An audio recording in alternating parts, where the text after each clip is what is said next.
மல்லிக்கு ஒரு பெரிய அதிர்ச்சி தான் காத்திருக்கு. எந்த மாதிரியான அதிர்ச்சி அப்படின்னா, விஜய் வீட்ட விட்டு மல்லி போற மாரி தான் இருக்கும் போல் தெரியுது. அதுக்கு முன்னாடி வெண்பாவ வந்து ஹாஸ்பிட்டல்ல விஜய் மீட்டெடுத்துருந்தாரு, அந்த ரவுடி கும்பல்ட்ட இருந்து. அப்போ இதில வந்து மல்லி வெண்பாவ காப்பாத்தல. இதுக்கு இடையில மல்லியுமே அவங்க கடத்தி வச்சு மிரட்டுவாங்க அப்படிங்கிற மாரி தான் தெரியுது. இதெல்லாம் ஒரு பக்கம் நடந்தாலும், இல்ல மல்லி வந்து யாரும் கடத்தல, இல்ல வெண்பா வந்து விஜயே காப்பாத்தி கூட்டு வந்துட்டாரு. காப்பாத்தினா அந்த குரூப் வந்து ஹாஸ்பிட்டல் வெண்பாவ கூட்டு போ வேண்டிய ஒரு சூழ்நிலை.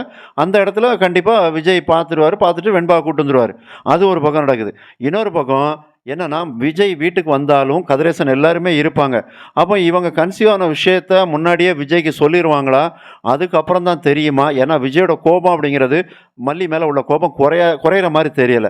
அப்ப இதில என்ன பண்ணுவாங்க, கதிரேசன் எல்லாருமே சேர்ந்து விஜயோட மண்டைய கழுவிருவாங்க அப்படிங்கிற மாரி தான் தெரியுது. அப்ப விஜய்கிட்ட என்ன சொல்லிக் குடுக்க போறாங்க? நம்ம வெண்பாவ தொலைச்சுட்டாங்க. இவங்க கன்சீவா இருக்கிறாங்க. அப்படிங்கிற விஷயத்தெல்லாம் ஓப்பனா உடைப்பாங்களா? இல்ல விஜய்கிட்ட இப்போதைக்கு அந்த கன்சியூம் மேட்டரே பேச மாட்டாங்க. ஆனா அதுக்கு முன்னாடி மல்லி இந்த வீட்ல இருக்கக்கூடாது. இனி வெண்பாவுக்கு பாதுகாப்பு கிடையாது.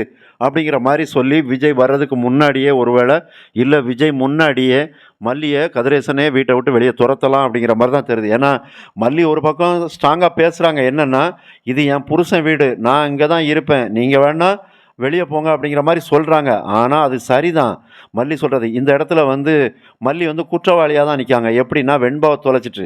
நம்ம இதுல வந்து மல்லிய குற்றவாளின்னு சொல்லல. இவங்க அப்படி நெனச்சுக்கிட்டு இருக்காங்க. யார் இந்த கதிரேசனு, விஜய் எல்லாருமே. அப்போ வந்து நம்ம எல்லாருக்குமே தெரியும். மல்லி வந்து தன்னோட வயித்துல பொறந்திருந்தா பிள்ளைய கூட அந்த மாரி பார்த்துருக்க மாட்டாங்க. ஆனா வெண்பாவ அப்படி பார்த்தாங்க. இப்பவும் துடிச்சுக்கிட்டு இருக்காங்க வெண்பாவுக்காக. ஆனா அது யாருக்குமே அந்த அருமை இவங்களுக்கு தெரியல. கதிரேசனுக்கும் சரி, நிஷா அப்புறம் வந்து ஏன் விஜய்க்கே தெரியல. அப்புறம் கதிரேசன், நிஷாவ சொல்றதுல என்ன இருக்கு? அப்ப இந்த இடத்துல தான் மல்லி அவங்க தொரத்தி விடுவாங்க. ஏதோ ஒரு சூழ்நிலையில தொரத்தி தான் விடுவாங்க. அப்ப மல்லி வந்து எங்க போவாங்க? கடைசியா அவங்க அண்ணன் வீட்ல தான் போய் உட்காருவாங்க. அப்ப அவங்களுக்கு வயித்துல குழந்தை வந்து வளர்ந்துகிட்டே இருக்கும்.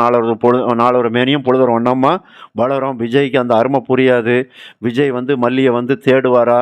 இல்ல அப்படியே விட்டுருவாரா? அப்படிங்கிற கேள்விலாம் நெறைய இருக்கு. ஆனா மல்லிய விடமாட்டாருங்கிறது இருக்கு. இருந்தாலும் அவர பொறுத்தவரைக்கும் இந்த கோபம் குறையல அப்படின்னா, மல்லி அவ்வளோ சீக்கிரத்தில சேர்க்க மாட்டாங்க. மறக்காம சேனல சப்ஸ்கிரைப் பண்ணுங்க, கமெண்ட் பண்ணுங்க, லைக் பண்ணுங்க. நன்றி.